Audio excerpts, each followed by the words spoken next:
with regrets, goals can be projects. There's a lot of fear involved. You have to speak it into existence. Understand it has a ripple effect, go for these big moonshots. But, I know from reading your book, there's the 4 types of regrets. Help us understand what those are and which one is kind of the most prominent or universal one for our audience here. Sure. Let me tell you how I got there. So as I mentioned a moment ago, I did something called the World Regrets Survey, where I collected regrets from people all over the world. We have this incredible database of regrets from over 26,000 people in 134 countries. It's amazing. We had the survey up in Mandarin, we had it up in Spanish, and obviously we had it up in English. And what I found, exactly as you say, is that around the world, people seem to have these same 4 core regrets. So let me tell you what they are. The first one is what I call foundation regrets. Small decisions you make early in life that accumulate to terrible consequences later in life. So each individual decision isn't necessarily the end. It usually isn't, but they accumulate. So Classic one is, I spent too much and saved too little, and now 20 years later, I'm broke. So that's a foundation regret. Second one, regrets of boldness, which I think is what you were talking about. This is a regret that comes when you're at a juncture in your life. You can play it safe, or you can take the chance.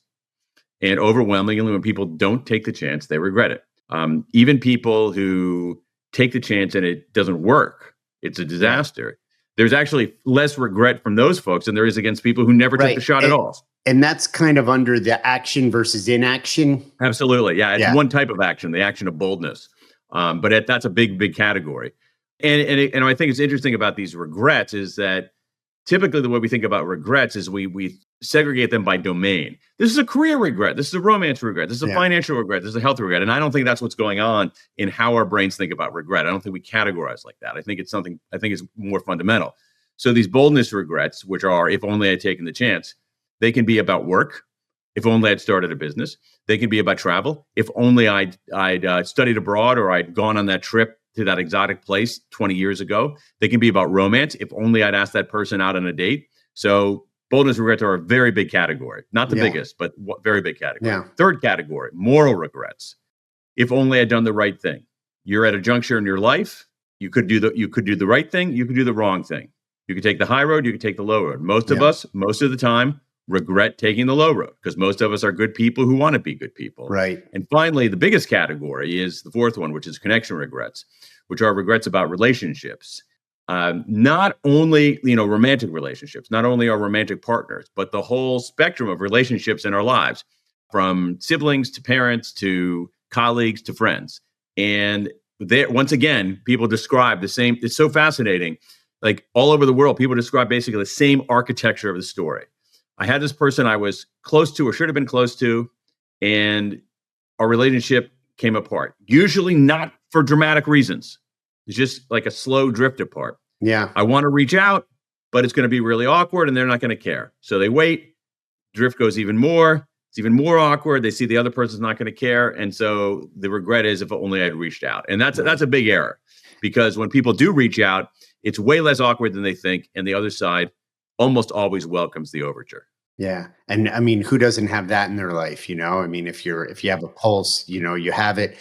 But that's a great point, because that's exactly it. I mean, I like the way that you put that, because who doesn't have that regret? Right. Is really the question. It's like, who has any regrets? It's like, the question is, who doesn't have that particular regret? And I think what's interesting is that myself and other people who look at this material can often locate their own regrets in these categories. And the reason for that, and I think there's something actually powerful about that, is that there is a universality in what we regret. And just to push us a tiny step forward, there's universality in what we value, because regret lets us know what's important to us. When people tell you what they regret the most, they're telling you what they value the most. And so what we value seemingly around the world is a sense of stability, the opportunity to learn and grow and try stuff, being good, and love.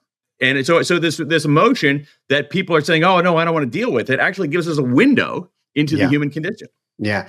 And love, that's what I was present to as you were, distilling this distinction, really, is that, just kind of explaining your research is, Burt Bacharach, what the world needs now is love, sweet love, And I just always try to work Burt Bacharach into every podcast. So I mean, that is usually a strong move in any form of entertainment, no matter what you're doing, it is So, that's what we found.